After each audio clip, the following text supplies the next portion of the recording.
শিলংগড় মানে এই জায়গা যেগুলো মাল আহে সবজি আহে এই জায়গায় আহে আর এই জায়গায় কিন্তু কি দামে বেচতেছি আজকে কি দামে কিনতেছি সম্পূর্ণ ভিডিও মানে করতেছি আর যেহেতু ব্যাপারীর থেকে হোস করবো আজকে কি দামে কিনলাম যেহেতু আমি কিন্তু ভিডিও বানাই না আমারও অনেকটা লজ্জা লাগে ভিডিও বানাবো লাগে কিন্তু অনেক দিন ধরে ভিডিও বানাই কিন্তু আজকে বানাই না আজকে ফাইনালি বানাইতেছি মোটর কি দাম মোটর 100 টাকা কেজি মোটর 100 টাকা কেজি তাহলে আমরা কি দাম বেচি তাহলে তোমরা কম তোমরা কম দিলে আমরা কম দামে বেচা পাবো কাস্টমার কম দামে দিব না মুখ ঘুরাই দেয় সবজির বর্তমান যেটা দাম আর বিনস 60 টাকা বিনস 60 টাকা কেজি পাইকারি 60 টাকা কেজি পাইকারি 60 টাকা কেজি পাইকারি সবজি নাই সব মরে গেছে গা বৃষ্টি সব মরে গেছে সব মরে গেছে গা তোমার কত লাভ হইতেছে ওই লাভ হয় দুইটা বাসতে লাভ করে নিবে আর গাজর গাজর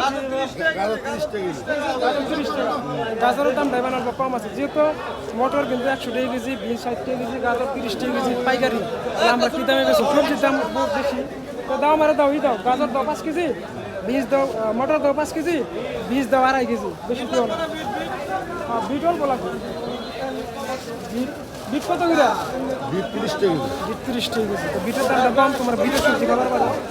বিটের দামটা কম আছে